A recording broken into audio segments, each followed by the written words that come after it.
ጤና ይስጥልኝ ኢትዮጵያውያን፣ እንዴት ሰነበታችሁ? የምታዩት ቪዲዮ በ1979 ዓ.ም የተቀረጸ ነው። የኢትዮጵያ ባህር ኃይል ዓመታዊ ክብረ በዓል ላይ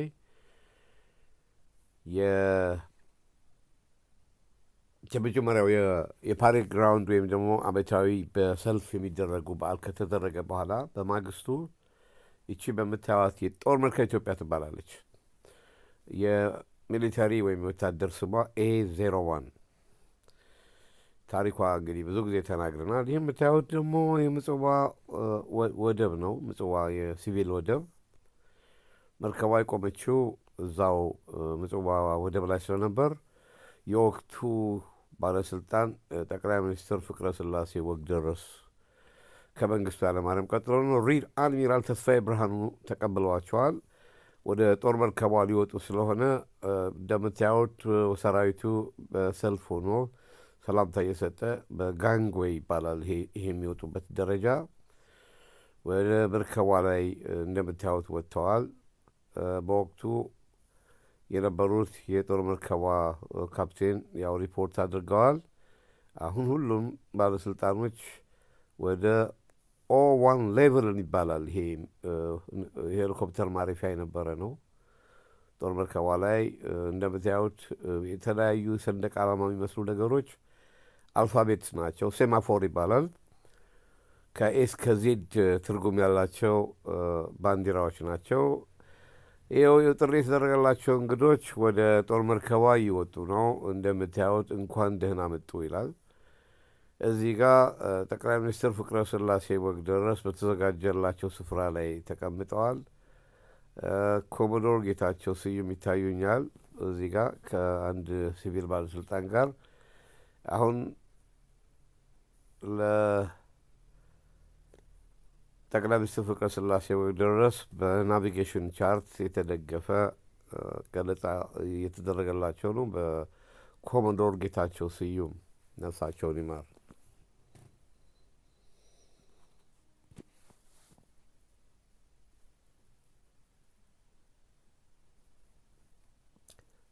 ጦር መርከቧ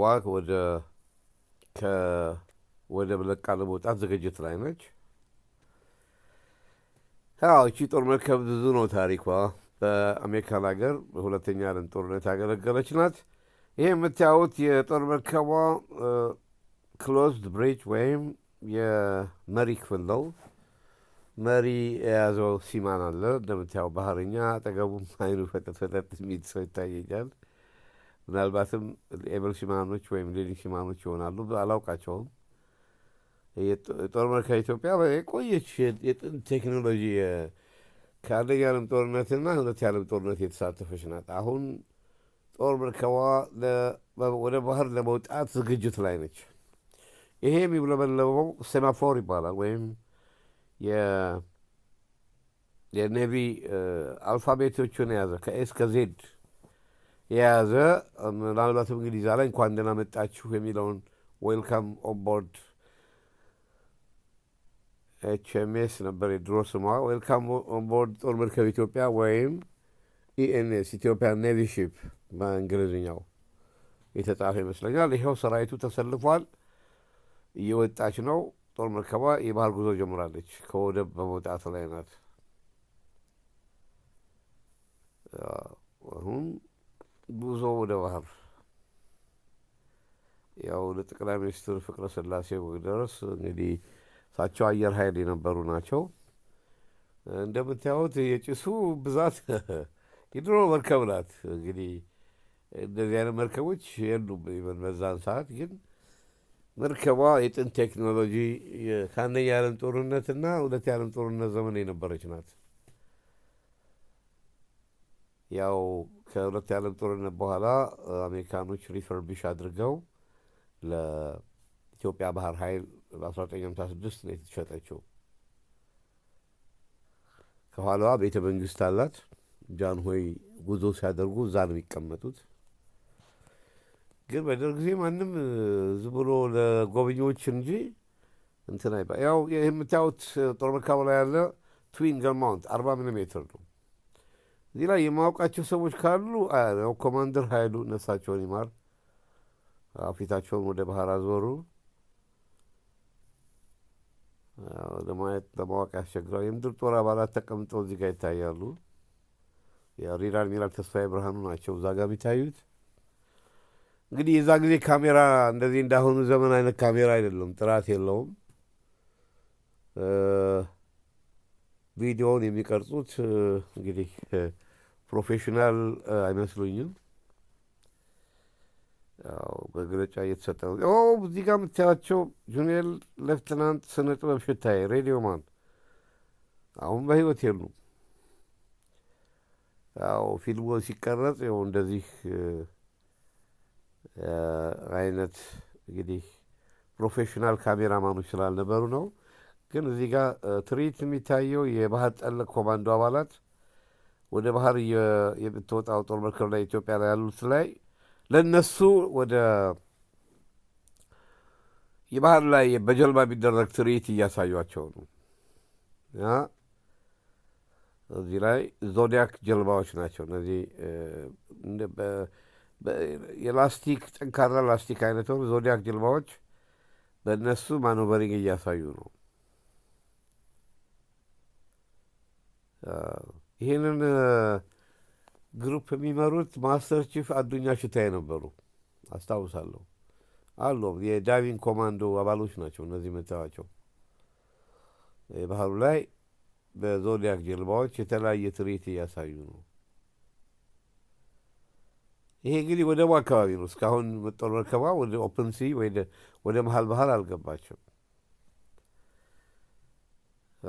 እንግዲህ እዛን ጊዜ ካሜራ እንደዚህ ነው፣ ጥራት የለውም እንጂ የባህሩ ቀለም እንደ ማንኛውም ባህር ቀይ ሳይሆን ሰማያዊ ነው። እኔ ድሮ ተቀጥረን ስንሄድ የምንጠብቅ የነበረው ቀይ መልክ ያለው ባህር ነበር፣ ግን ስሙ ነው ሰማያዊ ነው፣ እንደ ማንኛውም ባህር ቀለሙ ማለት ነው።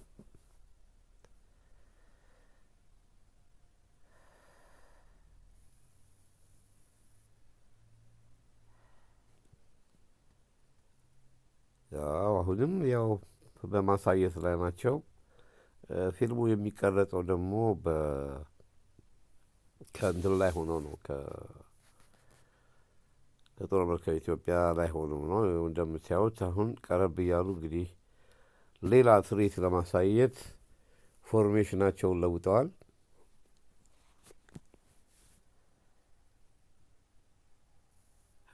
አሁን አንድ መፈክር ማሳየታቸው አይቀርም።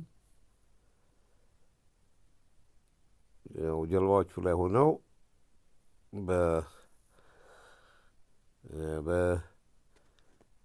የባህር ላይ የሆነ ብታዩት ቀይ ባህርን በደማችን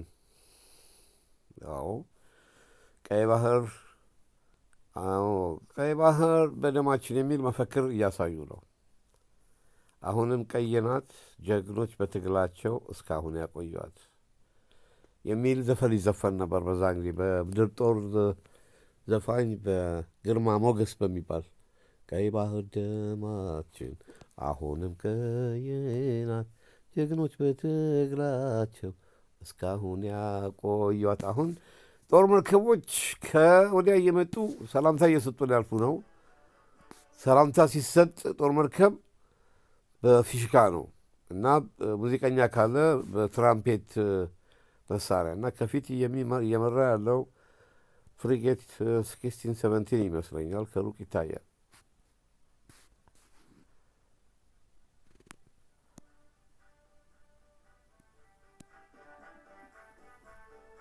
እንደ ጀግና አባቴ እኔም ለሞትላት። ይህንን በፒያኖ የተጫወትኩት ራሴው ነኝ።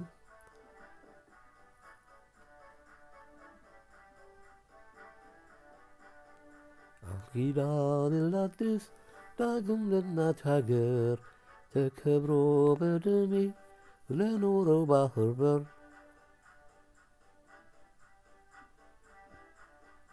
ያው 1617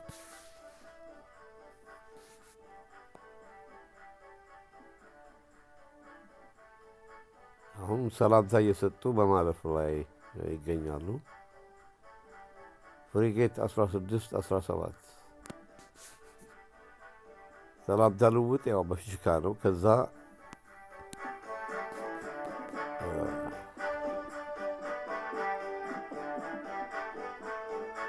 እንደ ጀግና አባቴ እኔም ለሞተላት ሙቀት ከቶ ሳይበግረኝ ለተቀን ማዕበል ሞገድ አንገላቶኝ ለእናት አገር ክብር የዘመን ሳያምረኝ ታጋይ መርከበኛ ቆራጥ የጦር ሰው ነኝ።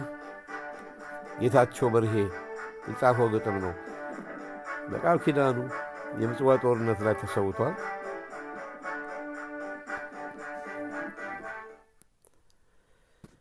ያው እንግዲህ አብዛኛዎቹ የጦር መርከቦች በወቅቱ በግዳጅ ላይ ናቸው። ጠቅላይ ሚኒስትር ፍቅረ ሥላሴ ያው ሚሊተሪ ስላለበሱ ለሚሰጣቸው ሰላምታ ቆመው ነው። እዚህ ላይ ምድረነክ ጦር መርከብ 1038 ባለውለታችን የምጽዋ ጦርነት ላይ ሮኬት እየወነጨፈች እኛን ያገዘችን ነች። እኛ በምድር ስንዋጋ ያው እዛ መግለጫ እየተሰጠ ነው። የጦር መርከቧ የውጭ መሪ ክፍል ላይ ከወዲያ አሁንም ጦር መርከቦች ይታያሉ። ያው ምጽዋ አካባቢ ነው። አሁን ከሩቅ የምትታየው በእቺ የምታዩት ከኋላዋም 1036 ከፈረንሳይ በ1969 የተገዛች ኤክሰለንት ሽልማት ወይም የተጻፈባቸው ናቸው። ለምድር ጦሩ ከፍተኛ ድጋፍ ያደርጉ ታንኮችን ይጭናሉ። ምድረነክ ጦር መርከቦች ናቸው። 1035 እና 1036 የመርከቧ ሰራዊት ተመልከቱ። ተሰልፈው ለጠቅላይ ሚኒስትር ፍቅረ ሥላሴ ድረስ የሰላምታ እያቀረቡ በማለፍ ላይ ናቸው።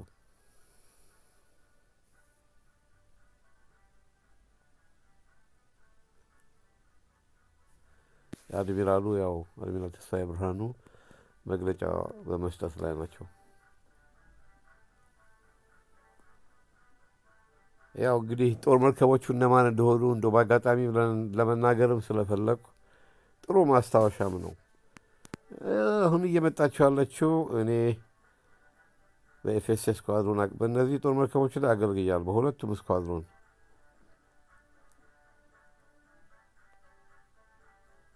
ከፊት ያለፈችው ቶርፒዶ ወንጫፊ ጦር መርከብ ናት።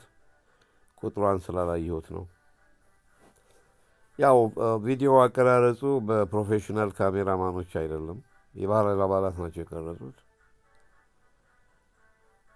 ኦኬ ይቺ MS-40 ይቺ ፈጣን ተዋጊ የሻዕቢያን ጀልባዎች አሳደው ይመቱ ከነበሩት ስኮርፒዮንስ ወይም ጊንጦች ነው የሚባሉት እነዚህ ጦር መርከቦች። የአሜሪካን ስሪት ናቸው። አሜሪካኖች መሳሪያውን አልጫኑም። የጦር መሳሪያ ማዕቀብ በነበረ ጊዜ ነው የመጡት፣ እኛ ሳንቀጠር ጂሚ ካርተር። ነገር ግን በ10 ዓመት አገልግሎታቸው ብቻ የምድር ወገብን ፍጥነታቸው የምድር ወገብን ማለትም የባህር ላይ የቆዩበት ሰዓት የምድር ኢኩዌተርን ያቋረጠ ሰዓት አስቆጥረው ነበር። እነዚህ እቺ ደግሞ ብታዋት የሩሲያ ስሪት PC-16 ናት። ፒሲ ማለት ፓትሮል ክራፍት፣ በርቀት አይሄዱም። ከወደብ አካባቢ ነው ጥበቃ የሚያደርጉት። እቺ PC-17 ነች። ፓትሮል ክራፍት የራሻ ስሪት ናት። ባለ 2 አፍ 50 ካሊበር አላት ከፊትና ከኋላ። በጣም አሪፍ መሳሪያ ነው ያላቸው ጀልባ አሳዶ ለመምታት።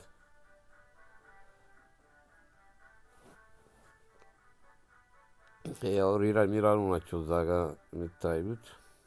ለጠቅላይ ሚኒስትር ፍቅረ ሥላሴ ወግ ድረስ ያው እየተናገሩ ነው።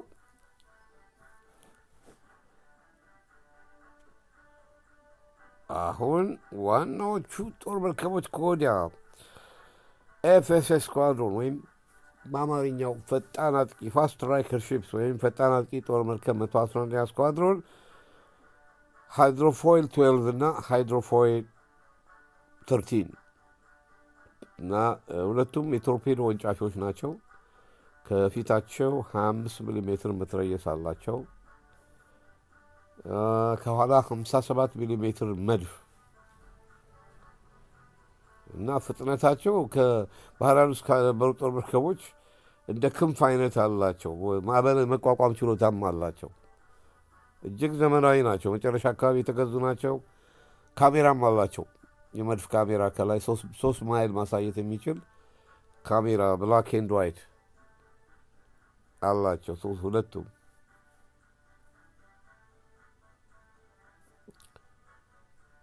ከምጽዋ አሰብ 6 ሰዓታት ይደርሳሉ።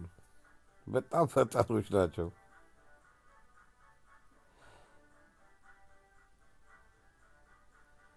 ያ ሃይድሮፎይል 113 እና ቅድም 12 እና 13 ረጅም ዓመት ስለሆነ ረስቸው ነው እንጂ እኔ በእነዚህ ስኳድሮን ውስጥ ነው የነበርኩት።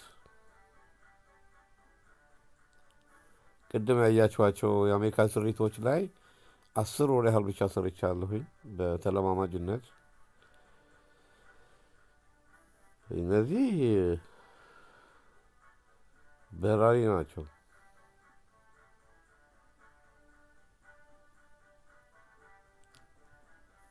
እንግዲህ ያው ለማስታወስ ነው። ያው ጦር መርከብ ኢትዮጵያ ፊት ለፊት የውጊያ ስምሪት ሲሰጣቸው ከሚያደርጓቸው በጥቂቱን ያሳዩት ባህሩን እንዴት እንደሚያተራብሱት። ፍሪጌት 16 ያው ተርባይን ኢንጂን አለው።